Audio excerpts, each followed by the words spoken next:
Բարի լույս։ Լույս բարի սիրելի հանդիսատես եւ հերոստադիտող։ Ես եւ Նելին ողջունում ենք ձեզ եւ մաղթում ենք լավ օրվա լավ սկիզբ։ Նելին հարց եմ ուզում տամ։ Նելի դու ձախլիկ եք։ Ոչ, աչլիկ։ Բայց հետաքրքիր է, աչլիկ եք, Ձախլիկի տպավորություն եք։ Ոչ, ձեր այսօր առաջին անգամ նկատեցի, որ ձեր ժամացույցը աջ ձեռքին է։ Գրում ինչպես Դեվիդ Բեքհեմը, բայց նա ձախլիկ է։ Լավ, այդ հարցն է լուծեցինք, մնացած հարցերը։ Շատ շեղվելուց հետո հետ վերադառնանք եւ հիշենք, որ այսօր դեկտեմբերի 9-ը երեքշաբթի։ Ինչ որ մեկը մոռացել էր կամ չգիտեր, այո, իսկապես դեկտեմբերի 9-ը եւ պետք է նշենք, որ այսօր կոռուպցիայի դեմ պայքարի միջազգային օրն է։ Շատերին թվում է, որ մենք կոռուպցիան հաղթահարել ենք մեր երկրում եւ միայն խորովածային կոռուպցիան է գործում, այսինքն երբ որ խորովածը պետք է դնեն սեղանին, քավորը պետք է վճարի նոր, բայց ոչ, բացի դրանից ցավոք սրտի նաեւ այլ տեսակի կոռուպցիաներ դեր մեր երկրում կան, մի եղեք կոռուպցիայի շղթաներից մեկը, մի տվեք եւ մի վերցրեք եւ այդ դեպքում կհայտնվեք դրախտում վերջում։ Եվ Ջոն Մալկովիչի ծննդյան օրն է այսօր։ Մնացածը Նելին կասի։ Նելի խնդրեմ։ Իսկ այլևս ինձ բան չի մնաց ասելու, բայց հիշեցնեմ, որ շաբաթը սկսվեց ցիկլոններով եւ դրանք դեռ մի քանի օր կշարունակվեն։ Արդեն հրապարակվել են, թե հունվարին քանի օր հանգստյան ու ոչ աշխատանքային օր կլինի։ Ինչպես գիտենք, ամանորը եւ ծննդյան տոները նշվում են դեկտեմբերի 31-ից հունվարի 2-ը ներառյալ։ Եվ հունվարի 6-ը ոչ աշխատանքային օրեր են։ Տեսնում ես, որ ինչքան լավ է։ Այն ժամանակ հիշում ես, մենք մինչեւ հունվարի 13-ը դեռ նշում էինք ամանոր, մեկս մյուսի տուն, բայց այս ամենը փաստորեն վերաբերում միայն պետական աշխատողներին, այսինքն օրինակ ամսի 3-ին կարող ես գնալ եւ ինչ որ դիմում գրել եւ քեզ թվում է, որ այդ դիմումը կսկսի աշխատել։ Ինձ միևնույն է թվում է, որ մինչև ամսի 13-ը դիմումը չի աշխատի։ Մենք չենք աշխատում, բայց այո, նշենք, որ 31-ից 2-ն են հանգստանում պետական աշխատողները եւ ամսի 6-ին։ Չպետական աշխատողները աշխատում են այնքան, ինչքան հանգստանում են այնքան, ինչքան որ ուզում են։ Նաեւ ասենք, որ ոչ աշխատանքային կլինեն այսպիսով դեկտեմբերի 31-ից հունվարի 1-ը, 2-ը եւ 6-ը։ Նշենք, որ դեկտեմբերի 31-ը չորեքշաբթի օր է, հունվարի 1-ը հինգշաբթի, իսկ 2-ը ուրբաթ։ Սուրբ Ծնունդը կնշվի երեքշաբթի օրը, ամսի 3-ն ու 4-ը հանգստյան օրեր են։ Ամսի 5-ի մասով, որը երկուշաբթի է, դեռ որոշում չկա։ Բանակի օրը նշվելու է հունվարի 28-ին։ Դեռ չկա, ընթացքում կլինի։ Չէ, որտեղ 3-ը 4-ը հանգստյան են, 6-ը հանգստյան է, ոնց որ գաս 5-ին գործի։ Այո, տրամադրվածությունը կարծես ուրիշ կլինի։ Բայց կարող է մարդես, մեկ էլ որոշեցի ոչ աշխատանքային։ Գրում ենք աշխատանքի։ Բանակի օրը նշելու ենք ինչպես միշտ հունվարի 28-ին եւ այն ոչ աշխատանքային օր է, չորեքշաբթի։ Սուրբ Ծննդյան եւ Հայտնության տոնին հաջորդող մեռելոցի հիշատակի օրը նշվում է հունվարի 7-ին։ Այն աշխատանքային կլինի, եթե կառավարությունը այլ որոշում չընդունի։ Իդեպ ոչ աշխատանքային տոնական եւ հիշատակի օրերի նախօրյակին աշխատանքային օրվա տևողությունը կրճատվում է 1 ժամով, բացառությամբ կրճատ ոչ լրիվ աշխատանքային ժամանակի պայմանագրով կամ հերթափոխով աշխատող աշխատողների։ Անցնենք առաջ, հիմա կարճ այսօրվա թողարկման մասին, թե ինչ է մեզ այսօր սպասվում։ Հյուրեր են սպասվում, հետաքրքիր թեմաներից ենք խոսելու։ Այսօր Մանոն կգա եւ կպատմի մեզ, թե ինչպես առողջ սնվել եւ մնալ այսպես գեղեցիկ, սլացիկ։ Այսպես է շատ դուրս է կազում։ Ընչակազմով, մարմրակազմ կարելի է այդպես ասել։ В общем, Նելին կասում է այդ Մարմնի կառուցվածքով։ Ես միշտ գիտեմ, որ Նելին ինձ օգնում է։ Եվ իհարկե լի կան մեզ այսօր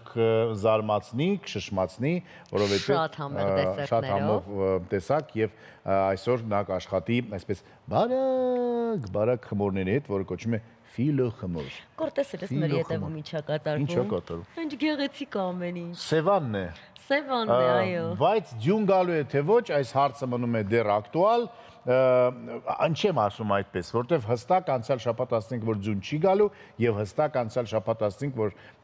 այս շաբաթ անձրևներ չի լինելու, բայց տեսանք, որ անձրևներ եղան։ Այո։ Փաստորեն մենք սխալ ենք, նրանք ճիշտ։ Այսինքն կարող է ձյուն կգա։ Չէ, Չես ուզում? Չքիշում, ես չի։ Մոռացակ գո։ Լավ, ձյունը թողնենք մի կողմի, խոսենք, որ նաև այսօր ունենալու ենք հյուրեր քաղաքապետարանից եւ զրուցելու ենք բոլորից հետաքրքրող շատ կարևոր հարցի շուրջ, սմարթֆոններ, խելացի ժամացույցներ, այո, այն արգելվել է։ Այնպես որ ես առաջարկում եմ գնանք լսենք մի լավ տրամադրություն վերադառնանք, իսկ դուք չգնաք, քանի որ ամենահետաքրքիրը դեռ առջևում է։ Գնանք լսենք լավ տրամադրություն դուրս եկավ, որտեվ լավ երաժշտություն իսկապես լավ տրամադրություն է բերում եւ լավ տրամադրություն է։ Լավ տրամադրություն Շանթի եթերում, մնացեք մեզ հետ։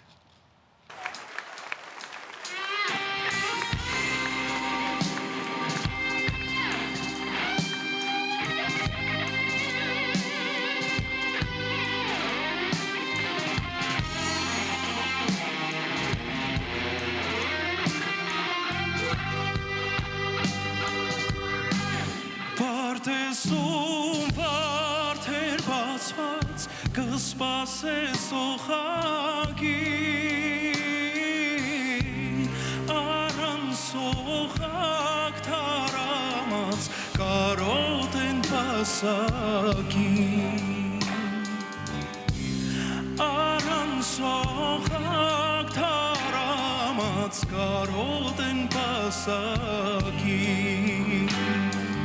Արդյոքով է դուրն է թակում, աղ սիրտաս կատողա Սիրուհի սուր ես կանում, աղ սիրտաս կախաղա Սիրուհի սուր ես կանում, աղ սիրտաս կախաղա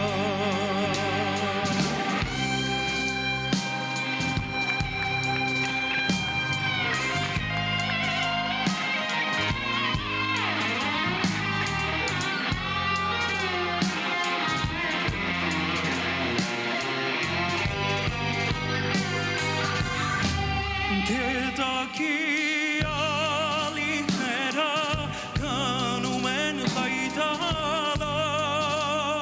խայտալով Սիրահարի հաչերից արտասուք թափելով Սիրահարի հաչերից արտասուք թափելով Դուրն է թակում, աղ սիրտաս կատողա Սիրուհի սուր ես կանում, աղ սիրտաս կախաղա Սիրուհի սուր ես կանում, աղ սիրտաս կախաղա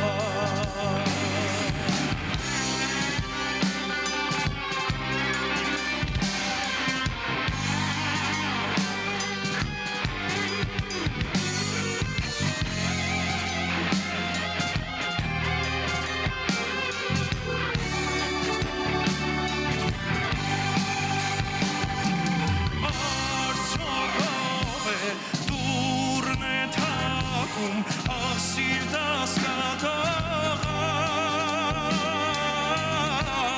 Սիրուհի սուր ես կանում, աղ սիրտաս կախաղա Սիրուհի սուր ես կանում, աղ սիրտաս կախաղա Սիրուհիս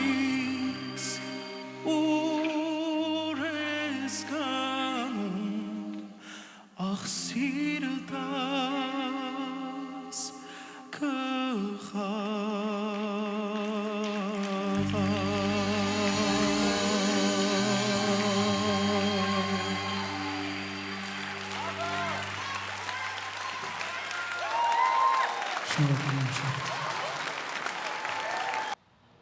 Մինասը հարցեր ուներ սիրուհուն, սիրուհիս դա նշանակում է, որ այս մարդը կին ունի, չէ? Սիրուհիս ուրես, չէ, կին ունի և սիրուհի ունի, սիրուհիս ուրես գնում, սիրտս կխաղա։ Այս հարցը ինձ է շատ ուզեց։ Ոտև ոչ թե սիրած աղջիկս կամ յարս, այլ սիրուհիս ուրես գնում։ Լավ, ունի մենք այդ մարդը անցնենք առաջ և այդքան ասենք, որ հնարավորություններ, որ հարց տա նաև սիրուհուն, թե ուր է գնում նա։ Այն էլ շանթիում եթերում։ Հայ սուպերստար ազգային երգիչ, ժողովրդական երգիչ, X Factor նախագծերի աստղերը հաշված օրերից անմոռանալի տպավորություններ են խոստանում Լոս Անջելեսի Ալեքս թատրոնում։ Անդրեն, Սևակ Ամրոյանը, Սուզաննա Մելքոնյանը, Սուրեն Արուստամյանը, Սամվել Մալոյանը, Անի Խարատյանը, ինչպես նաև սուպերստար 6-ի ուժեղագույն եռյակը Արեգ Գալստյանը, Մինասն ու Մարիամ Ավոյանը ևս մեկ համերգ ունենան Միացյալ Նահանգներում։ Դեկտեմբերի 19-ին նախատեսված համերգի տոմսերն արդեն սպառված են։ Ուստի ունենք եզակի հնարավորություն ներկա գտնվելու այս անմոռանալի համերգին։ Նաև դեկտեմբերի 20-ին շտապեք հաշված օրեր, հաշված տեղեր են մնացել։ Տոմսերը կարող եք ձեռք բերել Ticket on-line կայքից կամ զանգահարել 818 265 0506 հեռախոսահամարով։ Սուզանա Մելքոնյանը այստեղից այնտեղ է կարծես թե ճանապարհորդում եւ երկում, տեսար ինչ հուզիչ պահ էր, երբ որ նա հայրիկին հանդիպեց Մոսկվայում։ Այո, հա, ես տեսա։ Բարևներ Սյուզին, տեսնես ում կհանդիպի Ամերիկայի Միացյալ Նահանգներում։ Շատ ուրիշների հայրիկների։ Ըստ էության, այո։ Դրա մասին կիմանանք, երբ որ կվերադառնան մեր ազգի հերոսները Հայաստանի Հանրապետություն, իսկ հիմա խոսենք նրա մասին, թե ինչպիսի եղանակային պայմաններում ենք մոտակա օրերում ապրելու Հայաստանի Հանրապետություններում։ Եվ այսպես։ Դեկտեմբերի 9-ին ցերեկը 10-ին գիշերը շրջանների զգալի մասում սպասվում են տեղումներ։ Լեռնային եւ առանձին նախալեռնային շրջաներում ձյան եւ ձնախարան անձրևի, հովտային շրջաներում անձրևի տեսքով։ Դեկտեմբերի 11-ից 13-ին սպասվում է առանց տեղումների եղանակ։ Դեկտեմբերի 8-ից 13-ին Ալարատյան եւ Շիրակի դաշտի ցածրադիր հատվածներում առավոտյան ժամերին սպասվում է մառախուղ։ Օդի ջերմաստիճանը էապես չի փոխվի։ Երևանում դեկտեմբերի 9-ին 10-ին գիշերը սպասվում է անձրև գոր։ Դեկտեմբերի 10-ից 3-ը 11-ին 13-ին սպասվում է առանց տեղումների եղանակ։ Դեկտեմբերի 8-ին 10-ին քաղաքի ցածրադիր հատվածներում առավոտյան ժամերին հնարավոր է մառախուղ։ Ահա։ Բայց վտանգավոր ոչ մի բան չի սպասում, որովհետեւ ձյուն չկա, կարող ենք ավելի հանգիստ լինել։ Բայց խնդրում ենք այս մառախուղից զգուշ լինել, ոչ միայն Երևանում է լինելու մառախլապատ, այլ նաև սիրելիներս մառախլապատ է նաև Վարդենյանց Լեռնացքում, Մեղրուսար հատվածում է մառախլապատ, ձյուն չկա, ճիշտ է, բայց մառախուղ գոյություն ունի աշտարակի, ուրեմն տարածաշրջանում, Արտաշատ Երևան մայրուղու վրա է մառախլապատ, ինչ կարող ենք ասել, Ստեփանցմինդա-Լարս ավտոճանապարհը բաց է բոլոր տեսակի տրանսպորտային միջոցների համար։ Վարորդներին հորդորում ենք երթևեկել բացառապես ձմեռային անվադողերով։ Ես ուզում եմ հիշեցնեմ, սիրելի վարորդներ, որ եթե դուք դեռ ամառային անվադողերով եք երթևեկում, նոյեմբերի 15-ից բարեկային ծառայությունը ձեզ օֆիցիալ կարող է դրա համար տուգանել։ Նոյեմբերի 15-ից օֆիցիալ մեր երկրում մինչև մարտի 15-ը պետք է երթևեկել միայն ձմեռային անվադողերով։ Դա ոչ միայն ձեր անվտանգությունն է, այլ ձեր սիրելի եւ հարազատների։ Так, Անցնենք առաջ, նաև խոսենք, որ 3 երկրաշարժ է տեղի ունեցել Հայաստան-Ադրբեջան սահմանային գոտում։ Ջերմուկ քաղաքից 13 կիլոմետր հյուսիս-արևելք, Օջախի 10 կիլոմետր խորությամբ 2.2 մագնիտուդով երկրաշարժ։ Էպիկենտրոնային գոտում ստորգետնյա ցնցման ուժգնությունը կազմել է 2.3 բալ։ Ինձ թվում է մարդիկ 2-ից 3 բալ, բայց ինձ թվում է, որ դա փոքրիկ երկրաշարժ էր եւ մարդիկ անգամ չեն էլ զգացել, բայց Իհարկե, այո, ինչպես ունենք տեղեկատվություն, զգացվել է։ Այո, ջերմուկ քաղաքում զգացվել է։ Ըստ էության ես եմ հաստամաշկ եմ եւ չեմ զգում այդպիսի բաներ։ Չէ, որովհետեւ դուք ջերմուկում չեք։ Հերու է, լավ։ Իսկ Ճապոնիայում սիրելիներս այս տարի սպասվում է կարծես թե հերթական մեգա մոտակա շաբաթվա ընթացքում սպասվում է մեգա երկրաշարժ եւ ցունամի եւ ամբողջ Ճապոնիայի Խաղօվկիանոսյան ափի վրայի բնակիչները այս պահին լարված են եւ միգուցե սպասում են անգամ տարհանմանը, էվակուացիա կարող է լինել, բայց ի տարբերություն մեջ ճապոնացիք շատ ավելի կազմակերպված են եւ այդ պարագայում եւ ինձ թվում է, որ ամեն ինչ նորմալ է լինելու։ Եվ բացի դրանից այս քանի օրը այնտեղ ուժեղ երկրաշարժ էր եղել եւ ընդամենը շատ ուժեղ երկրաշարժ եւ ընդամենը ունեն 13 վիրավոր եւ ասեմ, որ նրանց շինարարական տեխնոլոգիաները շատ ավելի առաջ են եւ ինձ թվում է, որ մենք ահագին բան ունենք ճապոնացիներից սովորելու։ Իսկ հիմա գոված շանթի եթերում, բայց չգնաք, քանի որ ամենահետաքրքիրը դեռ առջևում է։ Այո, գովազդ հետո խնդրում եմ վերադառնալ, որովհետեւ լավ բաներ ենք ձեզ պատմելու։ Գովազդ շանթի եթերում։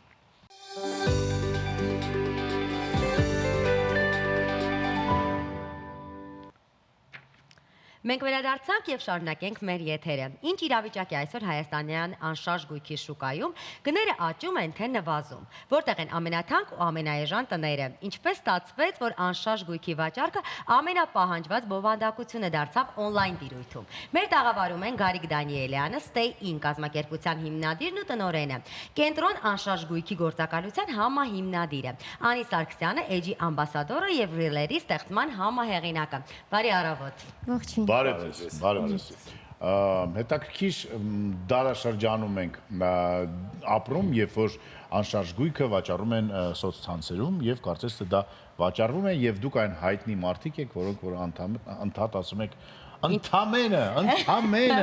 Ընդամենը 1 միլիոն դոլարով։ Այնքան լավ եք այդ ընդամենն ասը, որ այդ 1 միլիոն դոլարը կարծես թե մեզ համար դառնում է այնքան հասանելի, ուզում ես բացես քո պայուսակը եւ հանես մեջից։ Թվում է թե կա այնքան Ես դարակը նելին պայուսակը, օքեյ։ Դա որտեղ է պարզի գումարները։ Եվ այսպես, ինչու հենց ընդամենը։ Իրականում ընդամենի պատմությունը դա մեզ կնքել են այդ անունը մեր հանդիսատեսները մեկնաբանություններում, պատահաբար էր ստացվել, բայց ինքը ունի բազմակի իմաստ։ Մարդիկ կան, ովքեր ընկալում են որպես նեգատիվ, ես շատ հաճախ ասում եմ, որ երիտասարդների համար ըստ ինձ դա մոտիվացիա է, որ շատ անհասանելի չթվա հաջող սերունդին 1 միլիոնը, 2 միլիոնը։ Այո, կարող են աշխատել, սովորել, ժամանակակից աշխարհը Այսինքն հասանելի է դա։ հասանելի է։ Շատերի համար իհարկե հասանելի են։ Ու հավատացեք, այսօր 1, 2, 3 միլիոն դոլարանոց պահանջարկ ունեցող հաճախորդին շատ ավելի դժվար է բավարարել, քան միջինում 150, 200, 250 հազար դոլարանոց առաջարկները ավելի շատ են։ Ինչ է կատարվում այսօր անշարժ գույքի շուկայում։ Անիջան, ասա։ Անիջան։ Շարժվում է։ Այո, իրականում բավականին աճ է գրանցվել վերջին շրջանում եւ գնային աճի ավելի բարձրացում է եղել, բայց մեզ մոտ ինձ թվում է Բարձրացում, այսինքն ավելի թանկացել են տները, հա։ այո, Հիմա կարող ենք արձանագրել, որ դանդաղ, բայց ակտիվությունը կտանի դեպի թանկացման։ Այսինքն նվազագույն շեմը տեսանք անցած տարի մոտ, մի տարի առաջ այս իրավիճակը չէր, ամռանից սկսած դինամիկա կա աճման, ովքեր խելամիտ առաջարկներ կան, վաճառվում են, բայց այն գույքերը, որ մի քիչ գերագնահատված են, իհարկե նրանք կմնան դեռ։ Իսկ ինչով պայմանավորված լավ այդ համ գնաճը, համ հետաքրքրությունը դեպի անշարժ գույք։ հիմնականում Սփյուռքի ժողովուրդը երբ է գալիս Հայաստան ու հիմնականում այստեղ ուզում են ձեռք բերել անշարժ գույք։ Ու մտածում են, որ մի օր վերադառնալու են։ Որ ասում եք Սփյուռքը մեզ կօգնի, ասեն օգնում է։ Իրականում կա այդ տենդենսը։ Ռուսաստանում մենք մեծ Սփյուռք ունենք, չմոռանանք ինչ վիճակ է այնտեղ, ու էլի երիտասարդ սերունդը արդեն ձգտում է գա հայրենիքում ապրի եւ ծնողներն են ցանկանում եւ իրենք պայմանավորված այդ պատերազմական վիճակից, սկսած տեխնոլոգիայի զարգացումն է թույլ արդեն, բանակային տարիքի երիտասարդներ կան եւ այլ հարցեր կան, ու Հայաստանը դարձել է գրավիչ։ Իհարկե Ռուսաստանի էսկուրսով մի քիչ հասանելի է գումարայինով, ցավոք սրտի։ Հիանալի է։ Նայեք, եկեք խոսենք նաև այն մասին, որ վերջին շրջանում նաև շատ ակտիվ էր այսպես նորաստեղծ ընտանիքների համար, հա, առաջարկները տների, նաև եկամտահարկի հետ կապված, այս սա ավելի խթանեց, որպեսզի տների վաճառքը ավելի շատանա։ Այո, միանշանակ։ Վերջի 10 տարին կառուցապատման շուկայի առաջին խթանը, որ դա եկամտահարկի մասին վերադարձ է, որը հիմա արդեն գործում է մարզերում, որը էլի ողջունելի է խրախուսում է մարզերի զարգացմանը, ու կան երիտասարդ ընտանիքների համար նոր հեշտ հասանելի ծրագրեր, մոտ 3.4%-անոց վարկեր են տրամադրում, բավականին ցածր հաշվի առնելով մեր մնացած հիպոթեկային շուկան, նոր պրոդուկտ է հիմա շուկայում ուզում հայտնվի տարեցների համար, հա, թոշակառուները բանկի միջոցով ստանան գումար, մինչև կյանքի վերջը, այսպես ասած ծմահտնօրեն այդ գումարը, հետո ինչ-որ բանկի հետ ըստ պայմանավորվածության գույքը փոխանցվի նրանց։ Էլի դե եկամտահարկը ասեցինք, արցախցիների վերադարձի մասով, այսինքն տարանված ժողովրդի կվոտաներ են բաժանվում, կան հնարավորություններ պաշտպանության նախարարության ծառայողների համար հատուկ ծրագրեր կան։ Առաջիկա 5-10 տարում սպասեք, որ կառուցապատման շուկան էլ կաշխուժանա։ Նա հենց այդ հարցն է ուզում տալ, առաջկա 5 տարվա համար ինչ նախականխատեսումներ ունեք, ինչ անել, հիմա գնել, անշարժ գույքը սպասել հետո, կամ միգուցե հիմա օրինակ գնել հողատարածքներ, որ հետո վերավաճառել այն մարդկանց համար, որոնք որ շինարարությունով կուզենան զբաղվել։ Շատ լավ հարցեր, կարծում ըստ ինձ շատ ճիշտ ժամանակն է հիմա գնելու, առաջիկա առնվազն 5 տարվա պլանով սպասեք աճման, եթե իհարկե չլինեն Աստված մեզ քաղաքական ֆորս մաժորներ արտաքին, այս դինամիկան հուշում է, որ պետք է աճի ու մի քանի պայմանով, ենթադրում եմ 1 տարի հետո մենք կունենանք ել ավելի դրական պատկեր, պայմանավորված նրանով, որ Nvidia, չգիտեմ, Apple նման կամպանիաներ ուզում են Հայաստան գան ներդրումներ կատարեն, օդանավակայանն են մեծացնում, այդ ամեն ինչը տանելու է туриզմի աճ եւ այլն։ Հողերը ամենահետաքրքիրն են։ Առնել եւ պահել։ Եթե չունեք գումար սարքեք, առեք եւ պահեք հողերը։ Հաստատ թանկանալու է եւ անշարժ գույքը ի վերջո հողն է։ Հա, իսկապես ամենակարևորը անշարժ գույքը հենց հողն է։ Նելի։ Լավ էր։ Եկեք հետ վերադառնանք Նելի դեպի մտածում արդեն սում կամ բաց։ Չէ, ես չէ, արդեն մտածեցի հող թե տուն։ Հարց դու, մասնակցին։ Հող թե տող։ Հող, որը հետագայում կդառնա տուն։ Այո, եթե զուտ երկարաժամկետ ներդրում, Ուրեմն հող։ սպեկուլատիվ մտքով հող ավելի։ Լավ, եկեք հետ վերադառնանք այսպես ավելի on-line տիրույթին, որտեղ շատ ակտիվ է ամեն բան, դրիլեր, գովազդներ, եւ որոնք բնականաբար իրենց շատ լավ ազդեցություն են ունենում եւ նաեւ ունենում են մի տեսակ ավելի բացասական դեր է իրենց, նաեւ։ Այո, եկեք խոսենք այս մասին։ Երևի ես սկսեմ, հա։ Սկզբնական շրջանում եւ այս ոլորտ իմ համար շատ տարօրինակ էր։ Այնպիսի բառեր, որոնք չգիտեի, սկսեցի սովորել։ Օրինակ, ինչ բառեր չգիտեի։ Օրինակ, Ես էլ լիքը բառեր չգիտեմ, ամենը սովորում եմ։ դե օրինակ ես չէի պատկերացնում, որ երեսպատում, տրավերտին, UG գործակից A+1 ու նմանատիպ բառեր երբեք UG գործակից ինչ է։ դա A+1-ն ինձ Պատահաների հետ։ շերտերն է, ուլտրամանուշակագույն։ Իսկ A+1-ը դա ավելի բարձր դասի է վերվում էր։ Այդ սառնարանների վրա է գրված լինում այս։ Բիզնես դասի մասին այդ գրասենյակները A++։ Ու առաջին նկարահանումս եղել է Շին հրապարակում հենց։ Վախենալու էր։ Շատ վերևի հարկում առանց ինչ որ պաշտպանիչ բաների բարձրանում ես, բայց ընթացքում սովորեցինք։ Իրականում շատ մեծ դերեր էր տանում սոցիալական հարթակները մեզ վրա, ինչու որովհետև մեկնաբանությունները իրոք շատ ազդեցություն ունեն մեր հոգեբանության վրա։ Սկզբնական շրջանում շատ նեղվում էի խեն այսպիսի մեկնաբանություններ գրում, բայց հետո արդեն դարձավ սովորական ու ասեմ, որ հիմա արդեն հարթակը փոխվել է, հանդիսատեսը ավելի դրական է այդ ամենը չնայում եւ հասկանում է, որ դա ուղղակի սցենար է։ Գարի ջան, իսկ այդ մեկնաբանությունները հասկացանք, գեղեցկուհին նեղանում է եւ այլն, բայց դուք հայ տղամարդ եք, օրինակ, չեք ուզեցի երբևիցե գնալ եւ, չգիտեմ,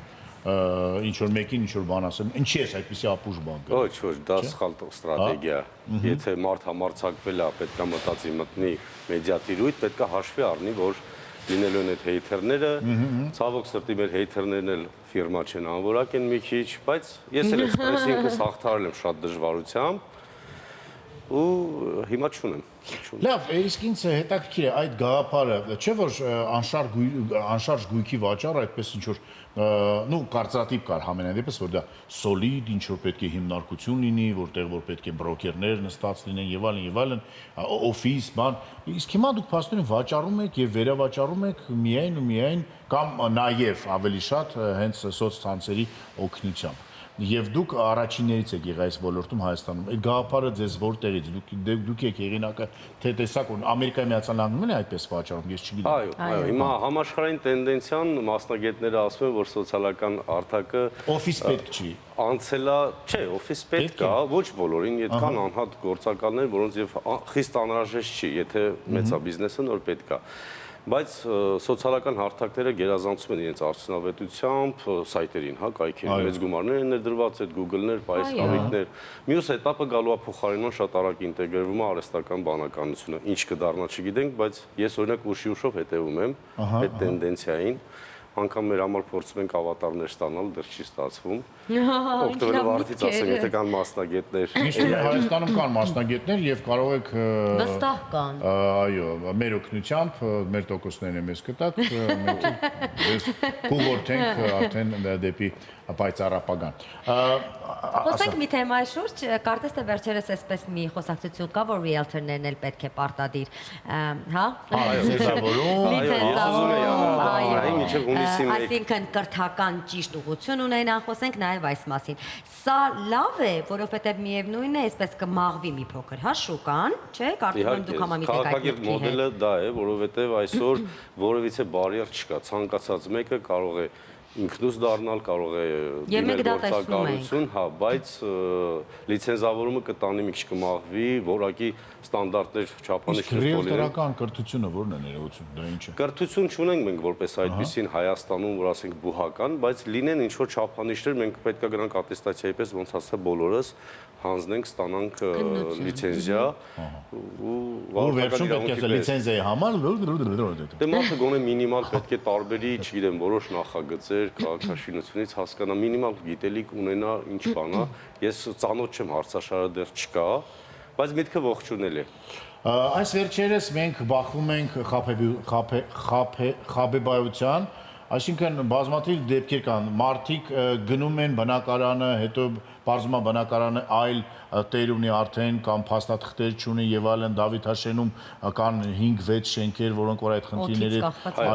բախված են, Ռուսաստանի Դաշնությունում այդ Դոլինայի պատմությունը, որ հայտնի դարձավ եւ համոզված են, որ Հայաստանում են միգուցե այդ սխեմաները աշխատել են կամ աշխատում են, դրա դեմ ինչպես կարող եք պայքարել եւ օրինակ դուք ինչ որ բան վաճառելուց առաջ ամեն ինչ ստուգում եք,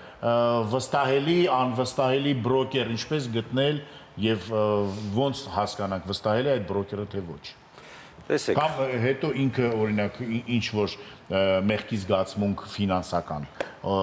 քաշելու է թե ոչ։ Օրինակ եթե խաբել է։ պատասխանատվության որոշակի մաս կրում է, բայց եթե պրոֆեսիոնալ ռիելտորը պետք է ուսումնասիրի պատմությունը գույքի, տեղեկացնի հաճախորդին, անգամ լինում են որոշ տեղեր թույլ ռիսկեր, հա։ Մենք զգուշացնում ենք։ Այս գույքը X չի, -X է վաճառվում, բայց ունի նմանատիպ ռիսկ։ Այսինքն եթե մենք տեսնում ենք որ բնակարանը, որ կարող էր վաճառվել օրինակ 250,000-ով արժե 150,000, այդտեղ ինչ որ ռիսկեր պետք է հասկանանք, որ գոյություն ունեն։ Բայց դուք դա պարտադիր զգուշացնում եք հաճախորդին։ Պարտադիր, մենք ինքներս կրելով այդ պատասխանատվությունը եւ ռեպուտացիայի առումով ավելի շատ, քան օրենքի արժեվ, մենք հետևում ենք, որպեսզի մեր հաճախորդը չհայտնվի մի հատ տհաճ իրավիճակում։ Որտեւ քաղաքը փոքր է, այդ ռեպուտացիան արդեն կտուժի։ Իսկ ինչ վերաբերում է մարդկանց, ովքեր խաբվում են։ Ասեմ, շատ հաճախ նույն էլի Սփյուռքի հայերին գնանք։ Իրենք իրենցով կճարեն գույք, կգան կդիմեն մեր նման մասնագետի, կասեն մի հատ խնդրում ստուգեք, արդյոք ես ճիշտ ընտրություն եմ կատարել, ունենք իրավաբաններ, թող իրավաբանները ստուգեն, իրենք վերում են մի հատ էլ իրավաբան, ծախսեր այդ ամեն ինչը հասկանում եմ, բայց իրանք վստահ են, որ լավ գույք են վերցնում ու ապագայում խնդիր չեն ունենա։ Այսինքն սա ծառայություն է, որից կարող են օգտվել, եթե անգամ ձեր միջոցով չեն գտել վճարեն որպես իրավաբանական խորհրդատվություն, այսօր պարկասու կադաստրը իրավունք տալիս է, վճարում ես, դուք ես մինչև 91 թվականից պրիվատիզացիայից կարաս տեսնես ում անց է, ինչ եղանակով է այդ գույքը պետականն ա եղել, հանրային ա եղել, մասնավոր սեկտոր ա եղել, հա, վեճի առարկա եղել է թե ոչ, սա պարզ երևում է թափանցիկ։ Ինչ որ Դավթաշերի դեպքերում նմանատիպ։ Դա մեր մենթալիտետային խնդիրն է։ Հիմա ես էլ եմ հետևում, բնակարան են գնել վճարելով քեշով։ Ինչ որ նման թղթեր էլ չունեն, ոնց հասկացա, գնացել օֆիս քեշ տվել են, ոչ օրենքն է թույլ տալիս, քանի տարի ասում են 300,000 դրամից ավել։ Ախպեր ջան, ընկեր ջան են արեսկիտ կա, այս կլինի, այն կլինի։ Հիմա ասպա մենք փող ենք տվել։ Պետությունը ինչ անի։ Ում ես տվել։ Ում ես տվել։ Տվել ես թե տվել։ Ով այս տվել։ Բարատ ուր է։ Այսինքն, այո, շատ կարևոր է, որ այդ բոլոր խնդիրներին բախվելուց առաջ մտածեք։ Ես մի հարց եմ ուզում տամ անհամեստ։ Ասենք ռիլերի մասին, չէ՞,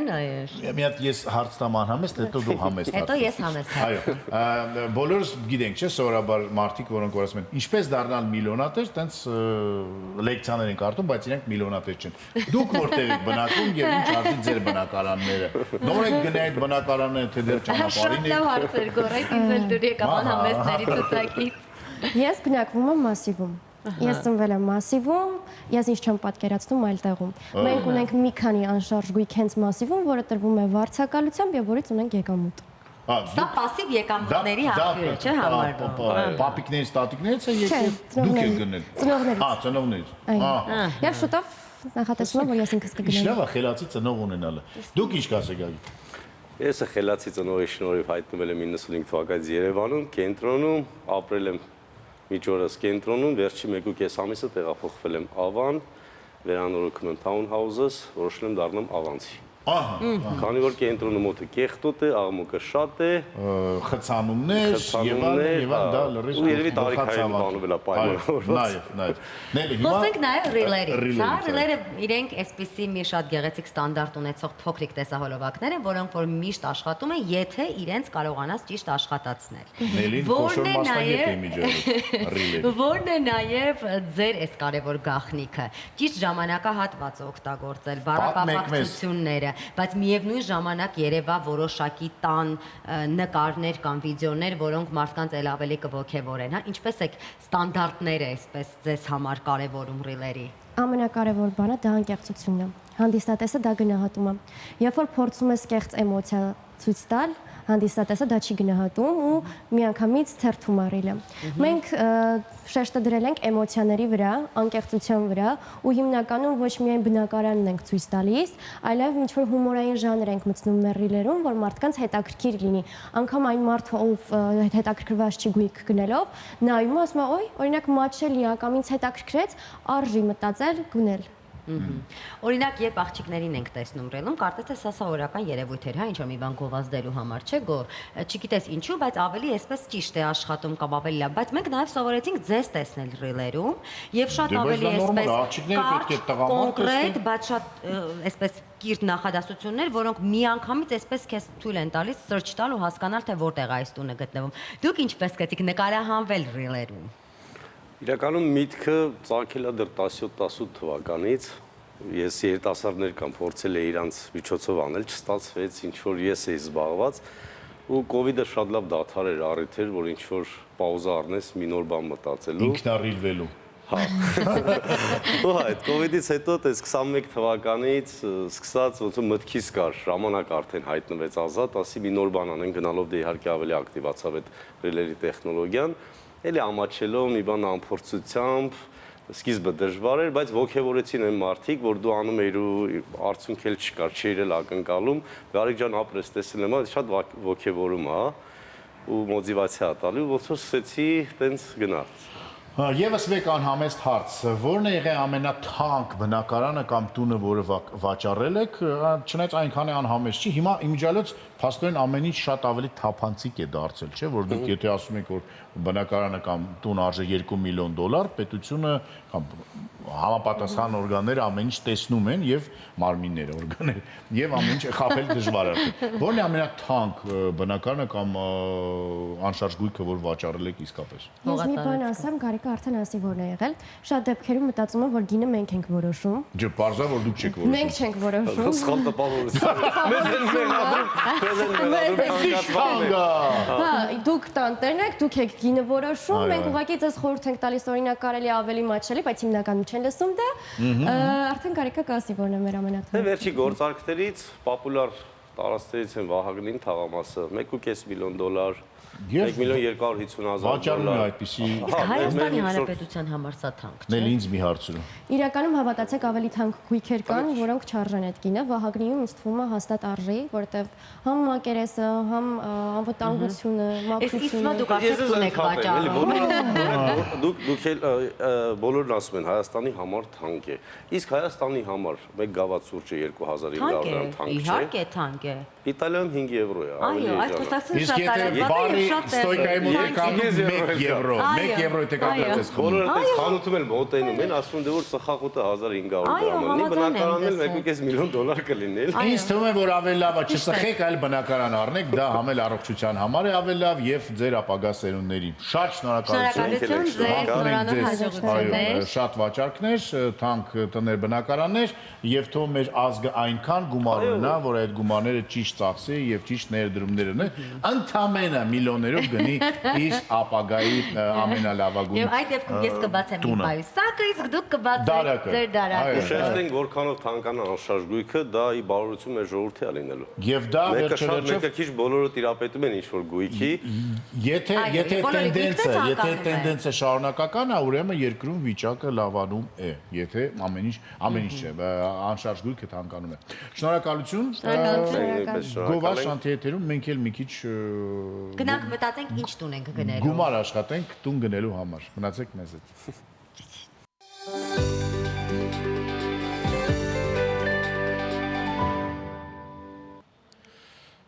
Վերադարձանք գովազդից եւ լուծելով ամենակարևոր հարցերից մեկը բնակարանային հարցը, անցնենք նաեւ բնակարանի խոհանոցի հարցին։ Այո, եւ հաճույքներից խոսենք, այո։ Երբ խոսում ենք հաճույքներից, միանգամից հիշում ենք Լիկային, ով շաբաթվա մեջ 5 օր մեզ համար շատ հաճելի դեսերտներ եւ քաղցրավենիք է պատրաստում։ Լիկա, եթերը ձերն է։ Dolce Lika, տեսնես այսօր ինչ է պատրաստել Լիկան։ Տեսնենք։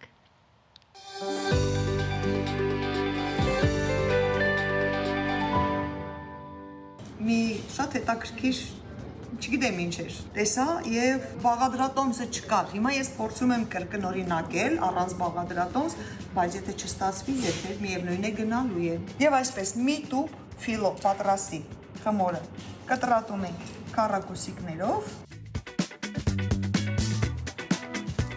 Բաղադրատոմսը չկա, ես այստեղ հիմա իմ ձեռքին ունեմ 400 գրամ հալեցրած կարակ։ Ընթացքում ես արդեն ավելի հստակ կհասկանամ ինչքան օգտագործենք, որքանը ոչ։ Ամբողջ խմորը թրջում ենք յուղի մեջ։ Մի քիչ էլ կավելացնեմ։ Դնում ենք ջեռոցի մեջ, բովում ենք։ Ես դրել եմ 170 աստիճան։ Ընթացքում իհարկե քանդելու եմ։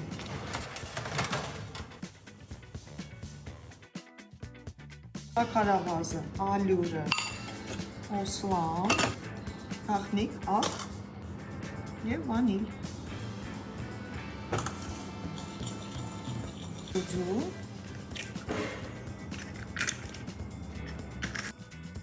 Աթը։ Ունենք այսպիսի խրխրթան բոված խմոր, տեղադրում ենք ձևամանի մեջ, ամբողջությամբ և մաղով այս զանգվածը լցնում եք վրան։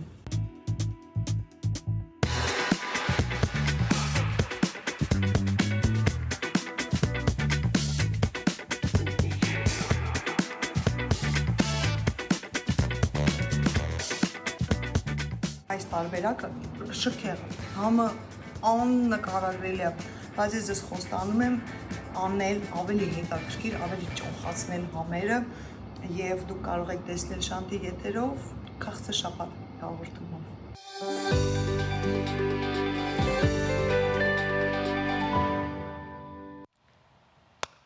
Բացի դրանից, որ համեղ բան պատրաստեց, Լիկան նաև մեզ հուշեց, որ շուտով նոր ծրագիր է սկսելու Շանթի եթերում, քաղցր շաբաթ, սպասենք անհամբեր, իսկ այս ուտեստը ինձ հիշեցրեց մրջնանոցը, բայց մրջնանոցը շատ ավելի դժվար եւ երկարատև ժամանակ է։ Մրջնաբույնի հետ է։ Այ դրանից։ Շնորհակալություն։ Մուրավին մրջնաբուն։ Այո, մրջնաբուն։ Մուրավին, կայ դրանից։ Իսկ ո՞տ ես ինչ եմ բացեմ տողը։ Ների իմ կողքին դուք միշտ փայլատակում եք հայերենի ձեր իմացությամբ հաստատ։ Ես ուրիշ ոչ մեկի կողքը իդեպ ասեմ չեմ փայլում հայերենի։ Ինչ լավ որ ես կամ, ինչ լավ որ ես կամ։ Փաստորեն Իսկ ո՞տ ձեզանից է։ Սա արագ մրջնաբունն էր։ Այո։ Արագ մրջնաբուն։ Հոյակապ։ Իսկ հիմա ինչա բունն է եթերում։ Հիմա գալու է երաշտաբունը։ Երաշտաբունն է եթերում։ Ականջաուրախություն, երաշտաբուն։ Ես նոր բառեր եմ հորինում, Մոյակովսկին եմ, որը որ սիրում էր նեոլոգիզմներ հորինել, նոր բառեր։ Դե ինչ, ականջներ պատրաստվեք եւ աչքեր, որովհետեւ գեղեցիկ տեսահոլովակ ձեզ համար այս մահին բարգեւի մեր եթերը։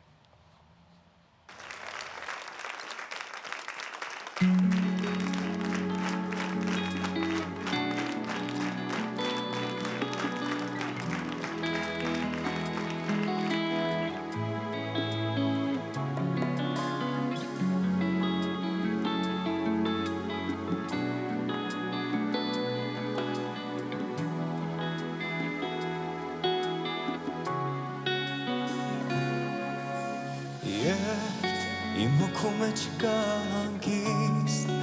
Ումարում է իմ մեջ ամեն ինչ Հավատում եմ, որ կաս իմ սրտում Դու վախուց ես այնտեղ բնակվում Առանց քեզ ես ունեմ թևեր Ամեն օր քեզ ուզում եմ տեսնել Առանց քեզ կա խավարստվեր Պարզապես քեզ վախուց եմ սպասել Թող որ լինեմ կանի ու սերս քեզ հասնի Թող քեզ շոյեմ գրկին ու քեզ պարվի իմ հոգին Թող որ լինեմ կանի ու սերս քեզ հասնի Թող քեզ շոյեմ գրկին ու քեզ պարվի իմ հոգին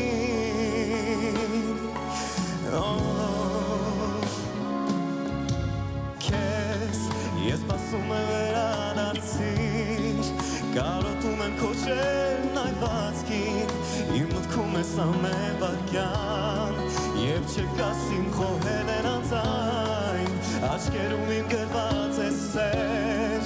Եթարի ու քոշում որջը ինձ մեր Տես երկինքը ինձ հետ հավասար Անձրևում է, գոռում է մի բար Թող որ լինեմ կամի ու սերս քեզ հասնի Թող քեզ շոյեմ գրկին ու քեզ պարվի իմ հոգին Թող որ լինեմ կամի ու սերս քեզ հասնի Թող քեզ շոյեմ գրկին ու քեզ պարվի իմ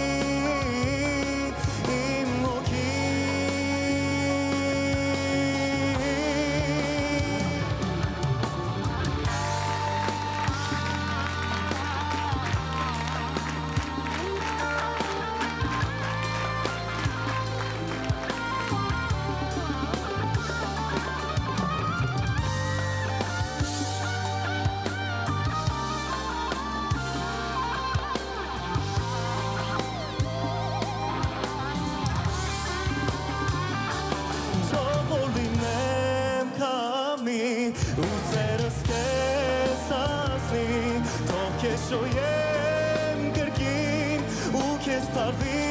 իմ հոգին Թող որ լինեմ կամի ու սերս քեզ հասնի Թող քեզ շոյեմ գրկին ու քեզ պարվի իմ հոգին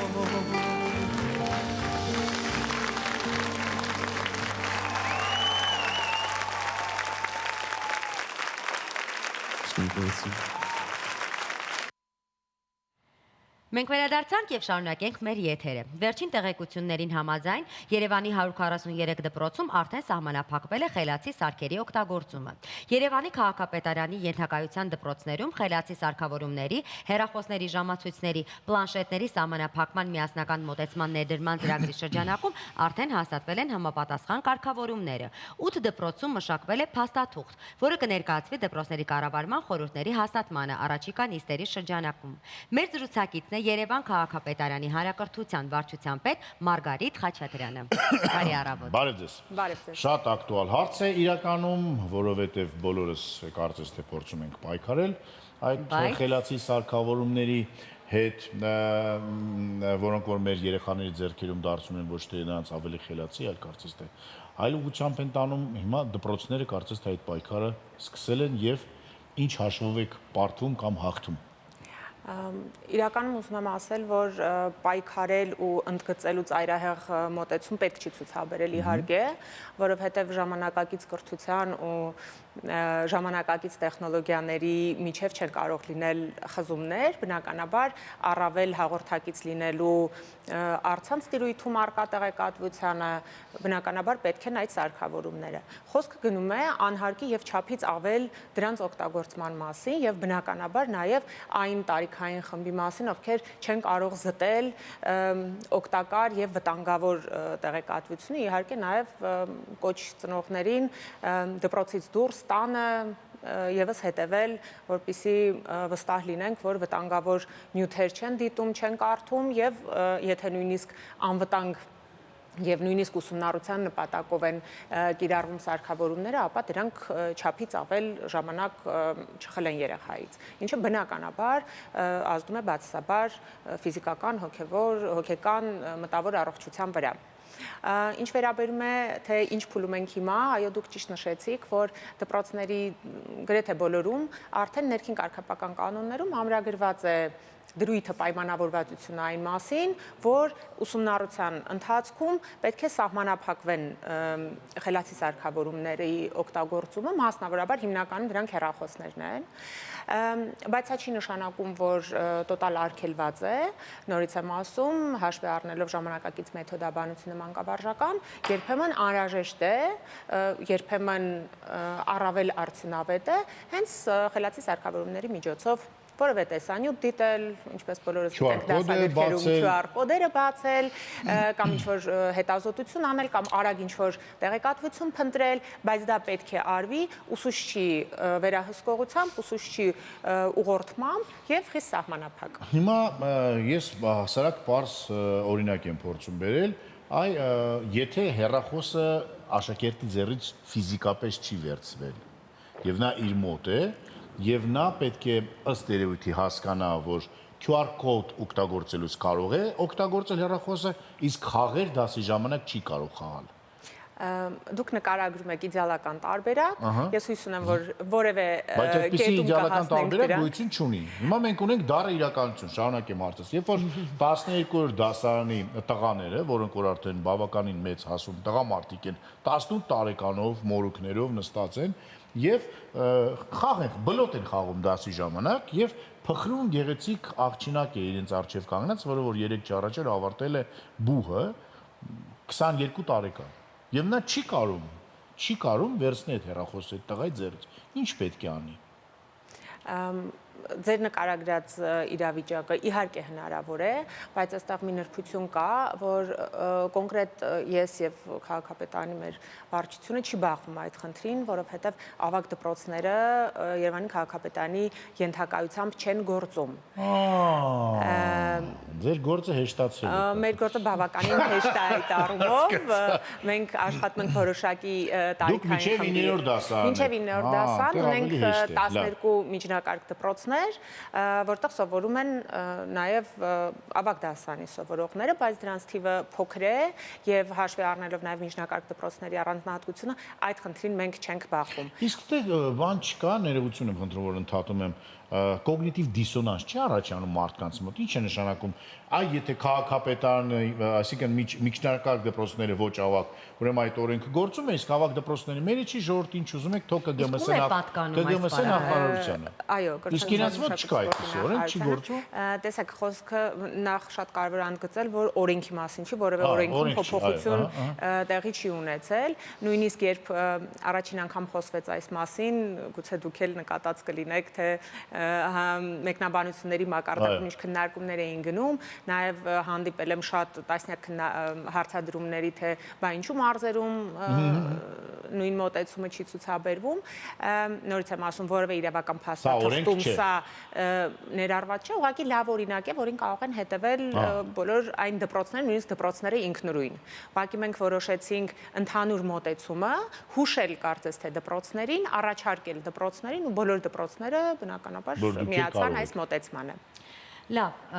եկեք խոսենք այն մասին, որ կար նաև մի ժամանակահատված, երբ ուղղակի երեխաները մտնում էին դպրոց եւ դպրոցներում նրանց ձեռքից ուղղակի վերցնում էին հեռախոսները, այսպես շատ սիրուն անգամ պատյանի պես դասավորված էր, այո, եւ հետո դասերը վերջանալուց հետո վերցնում են, որ ծնողները կապ ունենան երեխաների հետ։ Հետո երբ առաջացավ այս հարցը, որ գրքերում կար QR-ները եւ երեխաները մենակ ուսուցչի մեկ հեռախոսով չեն կարողանում ենթադրենք 33 երեխա օգտագործել, բնականաբար այդ ժամին հետ են տալիս երեխաներին եւ ձեր ասածի ու գորի ասածի պես արդեն դա կառավարելի չէ, QR-ը մեկը բացեց, շարունակեցին բոլորը կարդալ, մյուսը վերցեց եւ սկսեց խաղալ խաղը։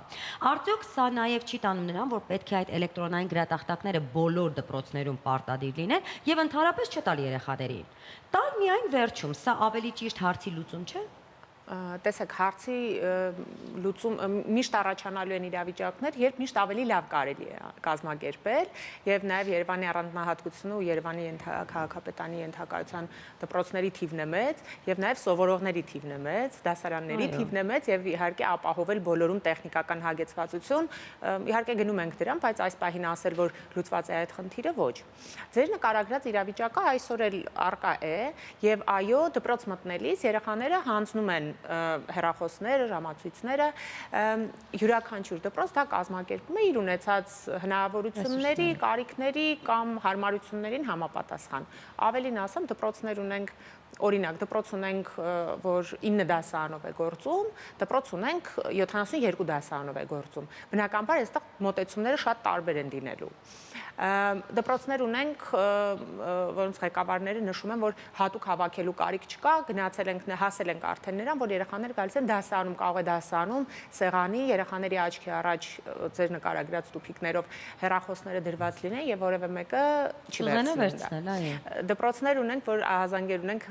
բարձր դասարանցիներից հատկապես, որ երկրորդ հեռախոս են բերում երեխաները, ինչ որ լուծումներ գտնում են, բնականաբար սա անցումային փուլ է եւ երեխաների համար բոլորս էլ գիտենք, նույնիսկ մեզ մեծահասակներիս համար այդ կախվածության ծանոթ է այդ երևույթը։ Այո, ասել, որ չենք ունենում տեղում եզակի խնդիրներ, այդպես չէ իհարկե, բայց մոտեցումը հետևյալն է, որ հանձնում են դպրոց մտնելիս, դասերի ընթացքում բնականաբար թե էքստրեմալ իրավիճակ կլինի կամ արագ ծնողի հետ կապվել կլինի, գնանք, բայց դա ոչ մի դժվարություն չի ներկայացնում ուսուցիչների միջոցով կամ հեռախոսը վերցնել կապ հաստատելու միջոցով։ Եթե կոնկրետ դասի, կոնկրետ առարկայի, կոնկրետ դասաժամին պետք է լինում, բաժանվում են, գուցե ամբողջ դասի ընթացքում, գուցե մի քանի րոպեով աշխատանքը կատարում են եւ հետ վերադարձնում։ Այստեղ հավատացեք, ես էլ որպես պրակտիկ ուսուցիչ եմ ասում, որևէ դժվարություն չկա, շատ ավելի դժվար է սովորողների ուշադրությունը կենտրոնացնել թեմայի վրա, նույնիսկ եթե երեխաները չեն օգտագործում հեռախոսները, բայց գիտեն, որ գրպանում կամ պայուսակում կա այդ սարքը եւ ուշք ու միտքները այն է, որ հարմարացնեն, հարմար պահի վերցնեն եւ նույնիսկ որևէ վտանգավոր կամ վնասակար բան չանեն, ուղղակի զբաղվեն, խաղան, արդեն մեծ պրոբլեմ է առաջացնում կենտրոնանալու։ Ինձ մեկ-մեկ թվում է, որ մենք փորձում ենք ինչ որ հերթական անգամ նոր հեծանիվներ մոգոնել։ Չէ՞ որ օրինակ Անգլիայում, որտեղ որ հաստատ ավելի շատ դպրոցներ կան, քան Երևանում, առհասարակ արգելված է եւ վերջ, վերջակետ, արգելված է եւ վերջակետ։ Այսինքն երեխան իրավունք չունի սմարթֆոնով գնալ դպրոց։ Եթե երեխան սմարթֆոնով գնում է դպրոց, ծնողը պատիժ է կրում դրա համար։ Ֆինլանդիայում մարդիկ չեն թողում, պարզապես չեն թողում եւ բոլորը գիտեն, որ երեխան միջև անգամ եվրոպական երկրներ կան հիմա, որ սոցցանցերն են արգելում երեխաների համար մինչև 14 կամ 16 տարեկան։ Մենք փորձում ենք ինչ-որ, չգիտեմ, մենք փորձում ենք միջին լուծում գտնել։ Ինչի համար։ Եթե մենք հասկանում ենք, որ դա վատ է եւ դա խանգարում է ուսուցման process-ին, եւ մենք հստակ հասկանում ենք, որ եթե մենք այսօր համեմատենք 20 տարի առաջվա 9-րդ դասարանցու գիտելիքների մակարդակը եւ այսօրվա 9-րդ դասարանցու գիտելիքների մակարդակը, տեսնում ենք, որ սա ավելի շատ խանգարում է, քան օգնում է։ Ինչի չեն կարողում հրաժարվել սրանից։ Գիտեք, հատկապես ձեր վերջին պնդման Համաձայն մասով միանշանակ ասել չեմ կարող, որովհետև նախ չենք չափել դա եւ իրականություններն են տարբեր։ Պետք չի չափել դա, պետք է ուղղակի ունենալ երեխա, որը որ հիմա 9-րդ դասարանում եւ համեմատել ձեր քերրիի հետ, որը որ սովորել է 9-րդ դասարանում 20 տարի առաջ։ Իրականություններն են տարբեր, կյանքն է տարբեր, մարտահրավերներն են տարբեր, ուսուցման մեթոդներն են տարբեր, ինֆորմացիան է բնականաբար շատ ու շատ ավելացել այս տարիների ընթացքում, այնպես որ միանշանակ ես ինձ առնվազն չեմ վերապահի իրավունք պնդելու այդպես է կամ այդպես չէ, կարող ենք դիտարկումներ անել մեր անձնական փորձից, քաղաքապետարանում մենք տեղայնացնում ենք Երևան քաղաքում, հիմնական եւ միջնակարգ դպրոցներում տեղայնացնում ենք կրթական քաղաքականության իրականացումը, ինչը նորից եմ ասում, քանի որ ես ոլորտից եմ, ներեցեք, որ այդպես եմ ասում, մի փոքր ավելի զգուշությամբ եմ մոտենում հարցին։ Իսկ քանի տարվա ստաժ ունեք դուք ոլորտում։ Այսինքն դուք հիշում եք այն ժամանակները, երբ որ չկային այս սարքավորումները դպրոցում։ Իհարկե հիշում եմ։ Ձեր չէ, որպես ուսուցիչ։ Ես սկսել եմ իմ մասնագիտական գործունեությունը 2008 թվականին։ Իհարկե բոլորը չէ որ ունեին, եզակի սովորողներ ունեին բջջային հեռախոսներ, բայց այդ ժամանակ էլ այլ խնդիրներ կան, միշտ էլ ժամանակի խնդիրները Տետրիս կարող է խաղալ։ Չէ, արդեն տետրիս չկար։ Տետրիս կար, երբ մենք էինք աշակերտ, բոլոր շրջաններում էլ շրջանին բնորոշ, տվյալ ժամանակահատվածին բնորոշ խնդիրներ եւ դժվարություններ լինում են։ Այսօր ունենք այնինչ ունենք եւ նորից եմ ասում պատկերացնել, եթե որևէ մեկը, եթե մենք մեր եւ մեր երեխաների օրինակով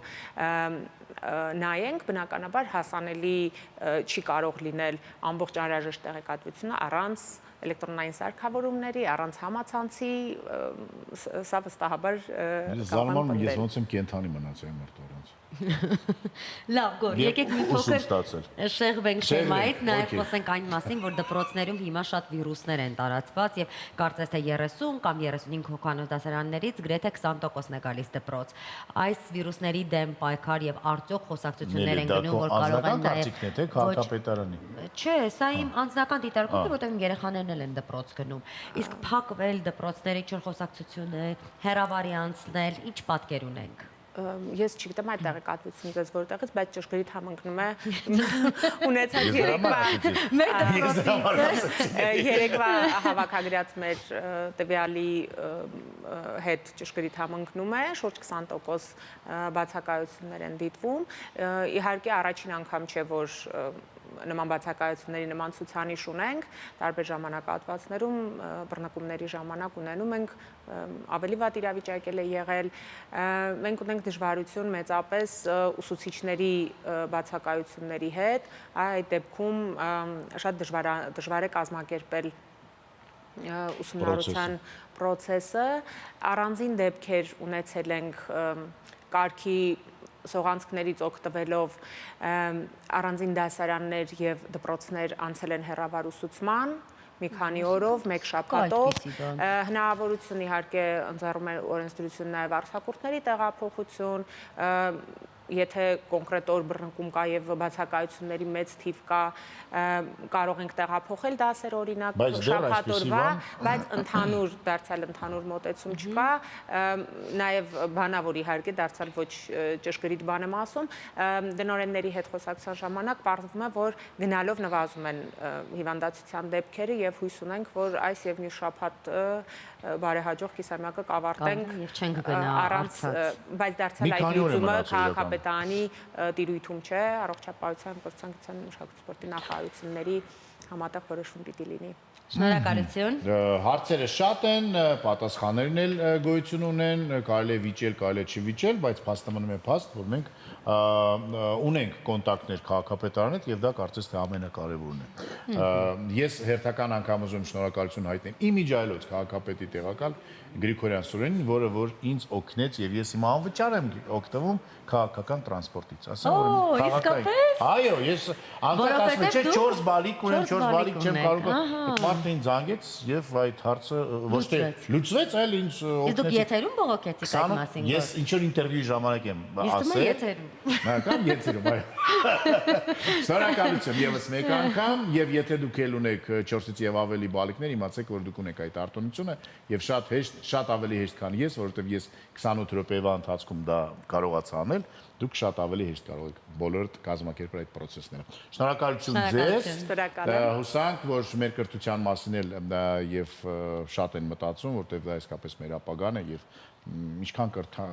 կրթված լինի մեր հասարակությունը, այնքան մեր երկրի վիճակը լավ կլինի։ Իսկ հիմա գոված Շանթի եթերում։ Մնացեք մեզ հետ։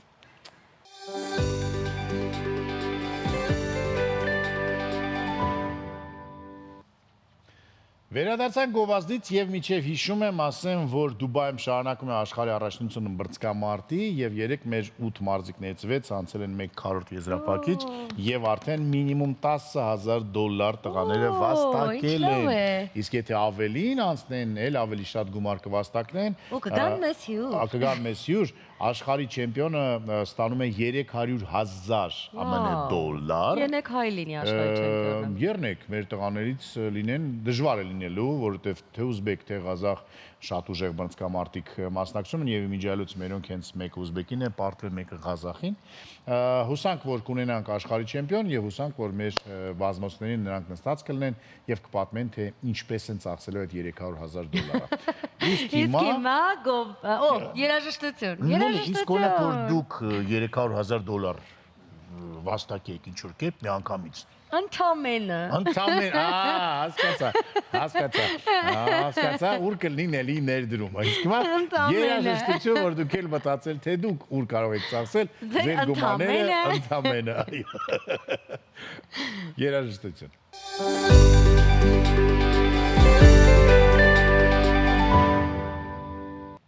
Սևակ Ամրոյանը եւ Յարխուշտան լեռնեցիների պարն է, մնում ենք լեռներում, ժամանակն է գնալ։ Հիշեցնենք, որ դեկտեմբերի 20-ին Ալեքս համերգասրահում, այո, հնարավորություն ունեք նաեւ Սևակին տեսնել։ Իդեպ եւս մեկ անգամ հիշեցնենք, որ ամսի 19-ի տոմսերը բոլորը սպառված են, բայց դուք ունեք եւս մեկ հնարավորություն դեկտեմբերի 20-ին ներկա գտնվել։ Ticket on-line կայքից կարող եք գնել հենց ձեր տոմսը։ Շտապեք։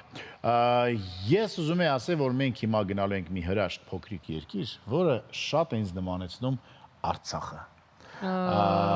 Ասեմ, որ կոչվում է նա տարբեր լեզուներով տարբեր կերպ։ Ռուսները ասում են Չեռնոգորիա, տեղացիները ասում են Ծռնահորա, Սև լեր, Սև սար, իսկ լատիներեն կամ այսպես ասած մնացած բոլոր լեզուներով դա կոչվում է Մոնտենեգրո, նորից Սև սար։ Այսինքն գնում ենք Սև սար, այդ երկրում ապրում են հպարտ ժողովուրդ,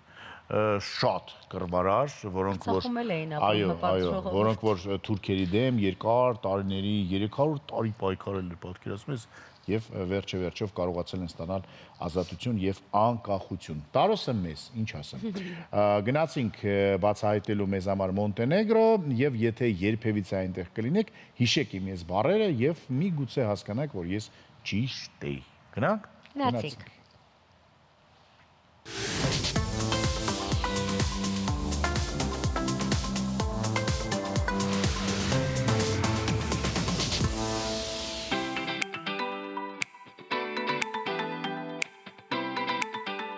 Բալկանյան թերակղզու արևմուտքում իր լեռնային բնապատկերներով հայտնի կապույտ ափերով, պատմական քաղաքներով եւ հյուրընկալ մարդկանցով հարուստ Մոնտենեգրոն փոքրիկ, սակայն զարմանալի երկիր է։ Այստեղ համադրված են բնությունը, մշակույթը, բայց նաեւ արկածները, այնպես որ Մոնտենեգրոն կատարյալ ընտրություն է հանգստի համար։ Բացահայտենք Մոնտենեգրոյի գեղեցիկ քաղաքները, պատմական վայրերն ու անմոռանալի բնությունը առաջիկա րոպեներին։ Բարի առավոտ։ Կոտոր ծովափնյա քաղաք է, ամենագեղատեսիլ քաղաքներից մեկը, այն ունի միջնադարյան ամրոց, նեղ փողոցներ, գեղեցիկ ծովափ, որը ներառված է ՅՈՒՆԵՍԿՕ-ի ժառանգության ցանկում, ինչպես նաև հարուստ է հրաշալի ռեստորաններով, որտեղ կարելի է վայելել տեղական խոհանոցի բոլոր համերը։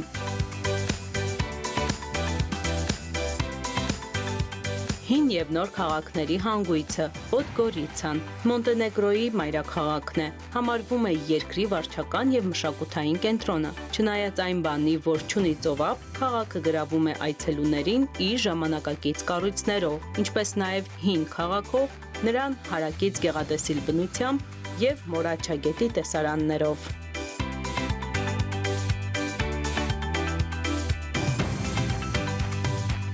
Մոնտենեգրոյի ամենաթանկարժեք զբոսավարների Տիվատը։ Տիվատը համարվում է Մոնտենեգրոյի ամենահին եւ միևնույն ժամանակ ամենաժամանակակից քաղաքներից մեկը։ Հատկապես հայտնի է Պորտո Մոնտենեգրո շքեղ զբոսանավակայաններով, որտեղ կարելի է հանդիպել աշխարհի ամենաթանկարժեք զբոսանավերին։ Տիվատը նաև առաջարկում է գեղեցիկ լողափեր, պատմական հուշարձաններ, հանգստի համար հարմարավետ հրաշալի վայրեր։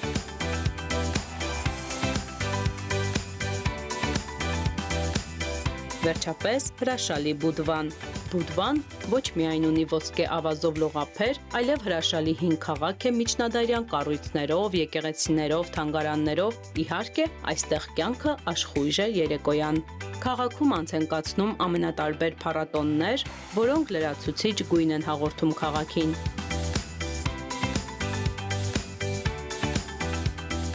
Պերաստը նավահանգստային քաղաք է, բացառիկ է համարվում իր պատմական եկեղեցիներով։ Այստեղ նույնպես շատ են նեղ փողոցները։ Քաղաքը հայտնի է կղզյակի վրա գտնվող գեղեցիկ տաճարով, որը կառուցվել է ծովային ավանդույթին համաձայն։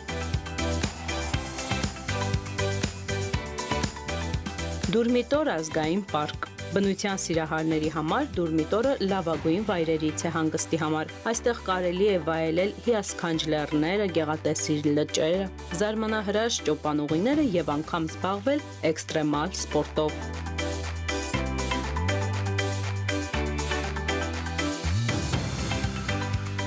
Գողտրիկ կղզի Սվետի Ստեֆան։ Սվետի Ստեֆան Մոնտենեգրոյի ամենանշանավոր տեսարժան վայրերից է։ Այն ճիշտ է փոքրիկ կղզի է, բայց վերածվել է շքեղ հանգստյան գոտու։ Նրա ավազանները, պատմական տներն ու ճարտարապետական կառույցները համատեղում են անցյալն ու ներկան միևնույն վայրում։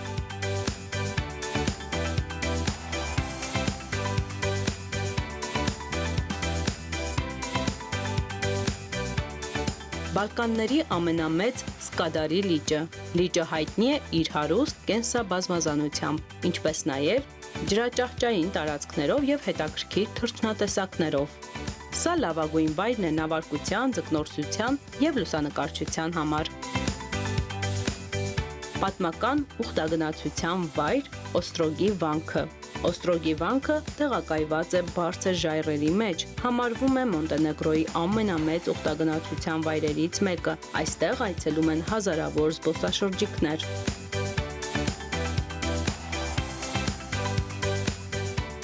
Եվրոպայի հարավ-արևելքում Բալկանյան թերակղզում տեղակայված եւ Ադրիատիկ ծովի ջրերով իր ափերը ողողող այս երկիրը հարուստ է ոչ միայն տեսարժան վայրերով, այլև բնական հանածոներով։ Ընդերքը հարուստ է կապարի, ցինկի, գորշ ածխի պաշարներով։ Կլիման չափավոր ցամաքային է, ափամերձ գոտում միջերկրածովյան։ Արդյունաբերության տեսանկյունից առաջատար ճյուղը համարվում է հանքարդյունահանությունը։ Կան նաև տեքստիլ, սննդի, նավանորոգման, մետաղամշակման, ծխախոտի արդյունաբերության այլ ձեռնարկություններ։ Գյուղատնտեսության առաջատար ճյուղը այստեղ անասնապահությունն է։ Մշակվում է ձիթենի, եգիպտացորեն, գարի, ծխախոտ, կարտոֆիլ։ Այստեղ մարդիկ զբաղվում են նաև պտղաբուծությամբ։ Մոնտենեգրոյում է աճում աշխարհի ամենահամեղ սալորը, թուզը, նուշը, նարինջը, մանդարինը եւ իհարկե կիտրոնը։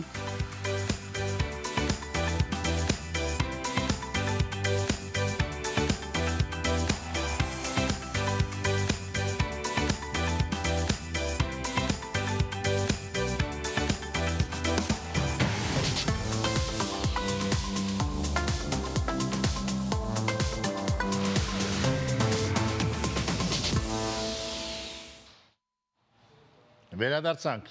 Մոնտենեգրոյից եւ շարունակում ենք մեր եթերը։ Ու գնում ենք դեպի Գովազդ։ Ահա, Գովազդ։ Ուզում եմ ասել ծով չունենք, Բայց Գովազդ ունենք։ բայց Գովազդ ունենք, այո։ Գովազդ Շանթի եթերում։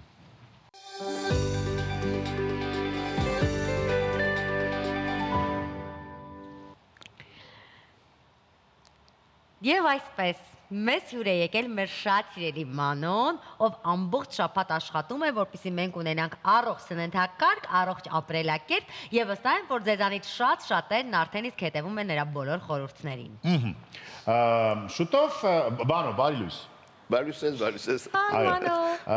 Շուտով հայ ժողովուրդը սկսելու է տառապել բուդդիզմով, այսինքն բոլորը ստենք խոզի բուդ, տավարի բուժենինը եւ այլն եւ այլն։ Այսինքն նոր տարին է գալիս։ Շովենիկ, Համեղ, Մանո։ այո, դե Այն չգիտեմ։ ինչ դու թույլ չես տալիս մեզ ուտել։ Մենք ուտելու ենք։ Մախր, սխալ բաներ եք մանում։ Մանոն ասում է, եթե ուզում եք կերեք։ Չէ, բայց ասում Շաբաթը մեկ։ Մեկ։ Ահա, դե Բայց եք ուզում ուտեք շաբաթը 7 օր, Մանո։ Ինչ ենք անելու ամանորին։ Ինչ անենք, լավ, ինչպես նախ մեր Պայքարենք մեր օրգանիզմը պատրաստենք կամ պետք է նախապատրաստել այդ ամանորյա, չգիտեմ։ Օրինակ այսօրվանից սկսենք բուդը քիչ-քիչ ուտել, նախապատրաստել։ Կամ հակառակ սոված մնանք, որ դա լավ ուտենք։ Հիմա որ ես ու Նելին ձեներս կտրենք, Մանոն կարող է ինչ-որ բան ասի։ Մանոն խնդրեմ։ Ուրեմն շատ լավ միտք առաջացավ այս ձեր խոսակցությունից հետո, կարելի է մի հատ ամբողջ եթեր դրամատրել խոսքի այդ նոր դարվա բահիների, թե ինչ պետք է անել, ոնց մոդավորապես սմեր, բայց համը դուրս չգա, դրանից հետո 15 օր մենակ բարգած չմնանք ուղղացած։ Հատուկ այդ մի հատ թողարկում լինելու է, բայց եկեք այսօր խոսանք բաղադրությունների մասին ափսեի, այսինքն շատ մարդիկ մեզ հարցնում են, ես ուտում եմ առողջ, բայց չեմ հագենում, կամ իմ էներգիան ինձ չի հերիքում, այսինքն ես կարամ ասեմ, որ համադրությունը ափսեի ավելի կարևոր է, քան այդ քո որ ասում ես առողջ սնունդներ եմ ուտում, ճիշտ է, առողջ ես ուտում, բայց արդյոք ճիշտ ես համադրում քո ափսեն։ Եկեք խոսանք կոնկրետ հատիկ, թե մենք ինչով ենք սնվում կամ ինչ պետք է ունենանք ափսեի մեջը։ Առաջի հերթին գալիս է ածխաջրերը։ Ածխաջրերը երբ որ մենակ ենք ընդունում։ Օրինակ, 2 ածխաջուր ասեք, որ պարտադիր մեր ափսեի մեջ կարող է լինել։ Ասեմ ինչն է պատճառը, որ գարա խանգարի, հետո գանք այդ բանը Հետո ապսեի պետք է լինի բաղադրությանը։ բարդաթիր։ Ինքը պիտի լինի բարդաթիր, բայց երբ որ մենք առանձին ենք ուտում, օրինակ հացը, մակարոներն, այսինքն մակարոնը Մակարոնը հացով։ Կան մարդիկ որ տենց են։ Այդ արդեն բան դժբախտություն է բերում եք։ Ոյ։ Վեր միշել հացը։ Այդ դրանք ուտում ենք առանձին։ Այդ դրանք մենք ուտում ենք առանձին, մեր մոտ լինելու է ինսուլինի շատ բարձրացում, արագ նույնպես անգում իր հետ, ինչա լինելու, ամբողջ օրը մենք էլի սովի զգացողություն ենք ունենալու ու դարաբեկ այդ ամեն ինչի մեջ է։ Ու իհարկե մտնում է դրա մեջ մրգերն էլ, որ ասում եմ ձեզ, դա բեք չի սոված փորին ուտել, մենակ առանձին ինքը։ Էսի խոսում ենք ածխաջրերի մասին կոնկրետ, օքեյ։ Գալիս է երկրորդը, սպիտակուցները, օքեյ։ Մարդիկ կան սպիտակուցները առանձին, սպիտակուց ասելով ինչ կա հասկանանք, օրինակ հավիկից կա միսը, գնի ձուն, գնի դավարի միսը, գնի չգիտեմ ինչը, առանձին որ ուտում եք, օքեյ, կարող է գշտանում եք, գշտացնելու է ինքը, մոտ մի ժամ, 2 ժամ գուշտ եք զգալու ձեզ, բայց արդյոք դուք էներգիա ունենալու եք, ոչ։ Ինչի համար, մի գալիս ենք առաջի գետին, մեր էներգիան ստանում ենք ածխաջրերից։ Պետք է այսինքն մակարոնը մսով ուտել։ Ապրեք, հիմա նայեք, հերթականությունով գալիս են։ Էլ ավելի տարբեր։ Հերթականությունով գալիս են։ Այդ դեմ չեմ, եթե հացը փոխարինենք մսով մակարոնի պարագայում։ Այդ սպիտակուցը ճիշտ է, սպիտակուցի կարևորությունը ինչն է։ Մեր մգանների ամենակարևոր շինանյութն է, չէ՞։ Մեր ջրերի փաշման, այսինքն մարմինի այդուստեր, որ փաշկում են ինքը ջրը, սպիտակուցն է, այսինքն մենք չենք կարող սպիտակուցից հրաժարվենք։ Հիմա գալիս ենք հերթով, չէ՞, ասենք ածխաջրերը ինչի համար են պետք, բայց առանձին չի լինի, սպիտակուցը ինչի համար է կարևոր, բայց առանձին չի լինի։ Գալիս ենք երրորդը, ջարբերը։ Ջարբերը շատ կարևոր է մեր մարմնին։ Ջարբ ասելով ինչ ենք հասկանում, այսինքն ավոկադոն գտնի, ձվի դեղնուցը գտնի, զեյթունի ձեթը գտնի, ընդեղենը գտնի, իրանք շատ կարևոր, ինչ են, ինչի համար են կարևոր։ Իսկ օրինակ կարակ։ Կարակները մտնում ջարբերի մեջ իհարկե։ Իրանք մեզ երկար հագեցվածություն են տալի, այդ զգացողությունը։ Այդի որ ունեցանք, մեր մոտ քաղցրի բանջ կնա իշտում։ Եվ որ դու երկար գուշտ ես զգում քեզ։ Ու ամենակարևոր բանը, որ ջարբերը մեզ տալիս են, դա հորմոնալ աշխատանք, այսինքն մեր հորմոնները բոլորը աշխատում են ջարբերով։ Այսինքն մենք մեզ ջարբերը զրկելով լավ բան չես անում քեզ։ Մարդիկ կարծում են ջարբը եթե զրկում ենք մեր ափսեից, որ մենք նիհարում ենք ոչ։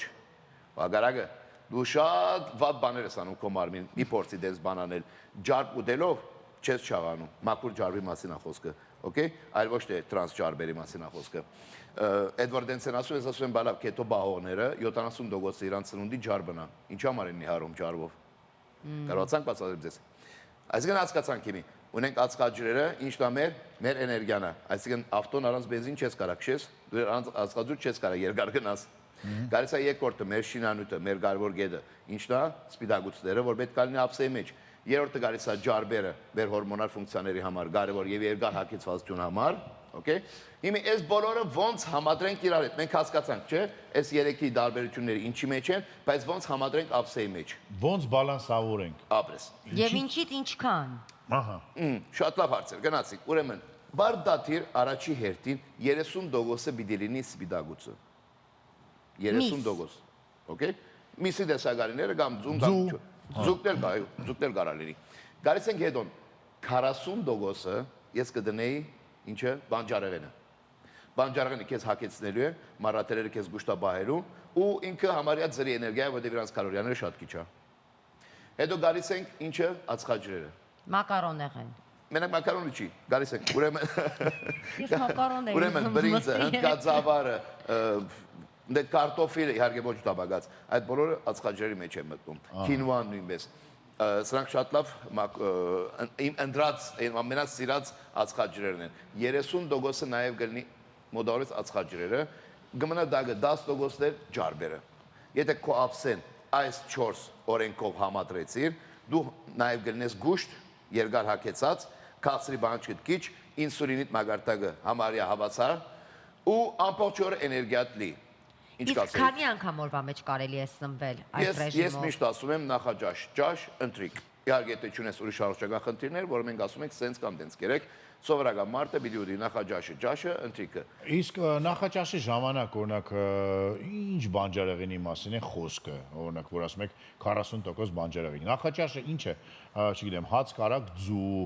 հաց պանիր թեյ, ինչ նախաճաշի մասին է խոսքը։ Օրինակ իդեալական նախաճաշը Մանոյի կողմից։ Նայեք, հաց ասելով ես ընդհանրապես գլուտենով հացերից հեռու մարդ եմ։ Լավ, հաց չէ։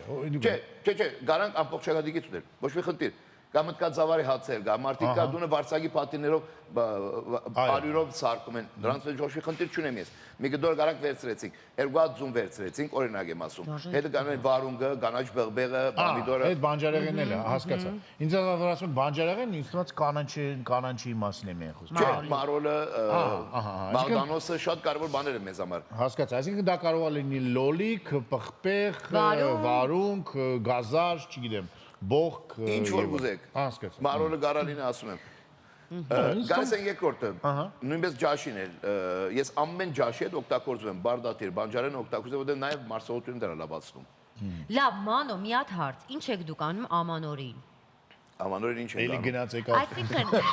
ամանորին ում տուն գնում եք մտածում եմ ձեր տանն էլ, կո տեսակ, Տոլմա, իշլի քյուֆտա, խոզի բուտ։ տեսակներ, խախտում եք կանոնները։ ինչ որ մի չափով խախտում լինում է, բայց եթե հետևեիք հենց նոր ինչ որ ասեցի, հաստատ դուք դրանից ավելի ստամոքսը եսի ինչքան չափ չի, բենզաբակի չափ չի, որ այդքան ուտենք Չէ, բենզաբակն իր չափ ունի։ Այո, բենզաբակ չի կարելի լսել ավելին,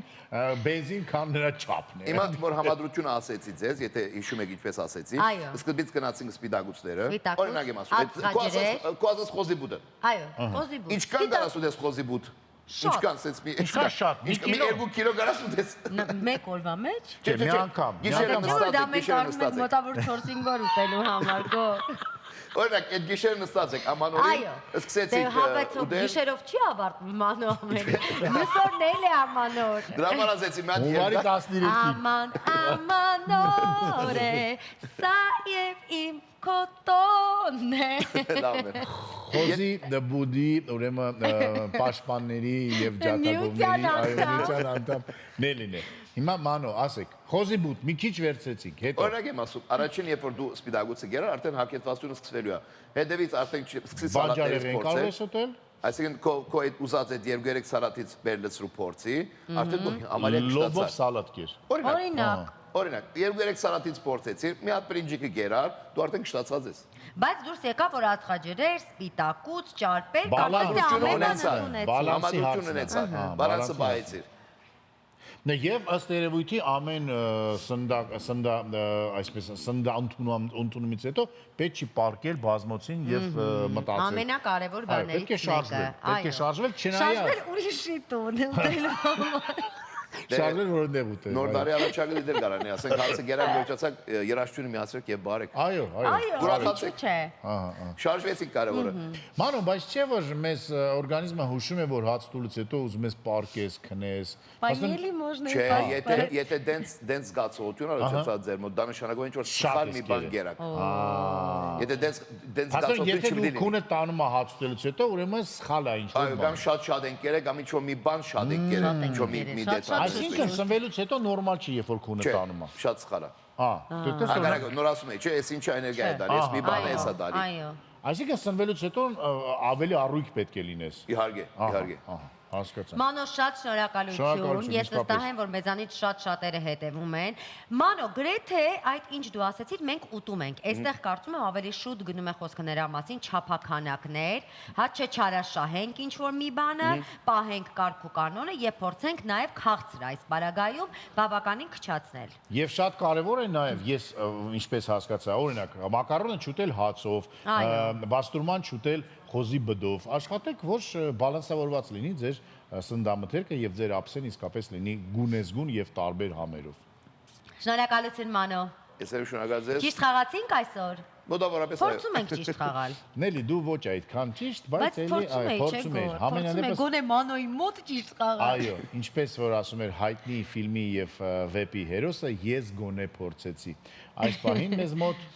գովազդ է։ Գովազդ է։ Գովազդ շանթի եթերում։ Որ մարսենք այս Մանոյի ասածները։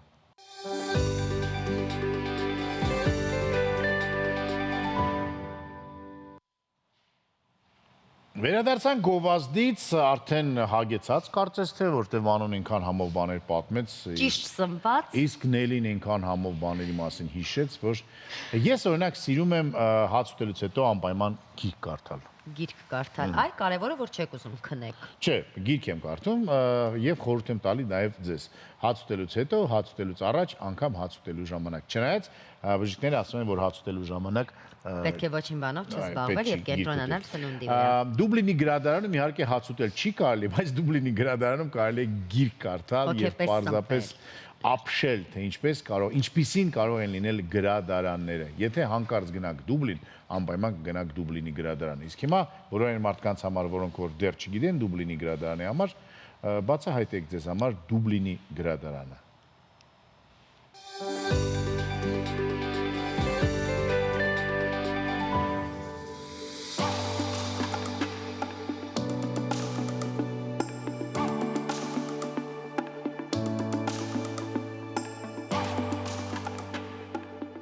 Գրադարանները մարդկության հիշողության եւ իմաստության կենթանի պահապաններն են։ Դրանք միայն շենքեր չեն, այլ դրանցից յուրաքանչյուրը խորհրդավոր աշխարհ է, որտեղ ժամանակը կանգ է առնում, մարդուն միացնելով դարերի ընթացքում կուտակված գիտելիքի անսպառ հոսքին։ Բարի լույս։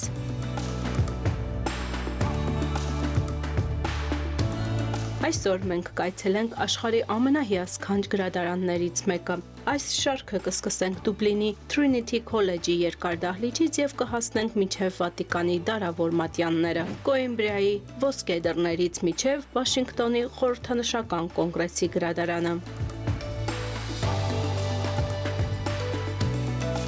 Դուբլինի Trinity College-ի գրադարանը, որը քոլեջի հին մասնաշենքում է հիմնադրվել, կառուցվել է 1732 թվականին։ Այստեղ այցելող յուրաքանչյուր ոք փաստում է մեկ բան՝ գրադարանն ունի աստվածային մթնոլորտ։ Ըստ 2025 թվականի տվյալների, այն իր տեղն է զբաղեցրել աշխարհի ամենահրաշալի գրադարանների շարքերի առաջին հորիզոնականում։ Այստեղ Long Room-ը կամ երկար դահլիճը ունի մոտավորապես 65 մետր երկարություն։ Նրա բարձր սյուներից այն կողմ այցելուներին գրավում են մակագրված բազմաթիվ գրքեր։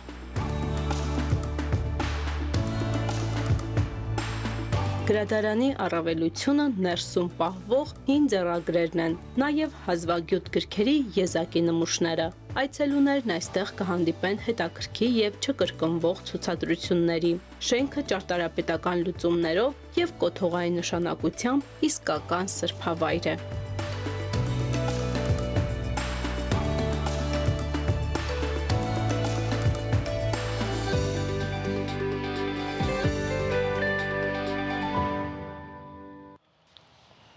Վերադարձանք Դուբլինից Երևան, Կիևյան 16 հասցրին մենք այս պայն գտնվում եւ ժամանակն է ձեզ ասել ցտեսություն։ Ցտեսություն, իսկ դուք մնացեք Շանթի եթերում, մենք կվերադառնանք վաղը։ Նելի, իսկ ցտեսություն թե Ց։ ցտեսություն։ Ես ինձ ձեր կողքը շատ մասնագիտացած հայերենի դասախոս եմ զգում, այլ ոչ թե ուսուցիչ։ Ցտեսություն, ցտեսություն։ Ց։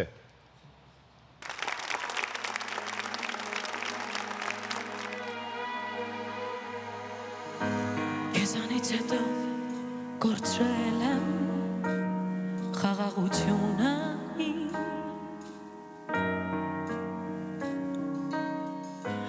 անծանոթ ու խորթ է հիմա երջանկությունը երբ իմ աչքերն եմ ես փակում հիշում եմ բույրը ծեր քո պատճառով եմ ես կորցրել Հիմա օր ու գիշեր, էլ չեմ ուզում, բայց չեմ կարող քեզ հիշել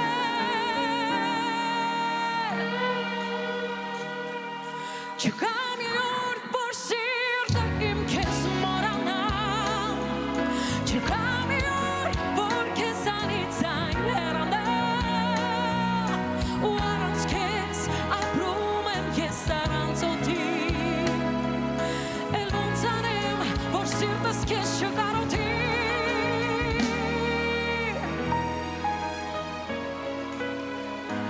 Քեզանից հետո կորցրել եմ երջանկությունը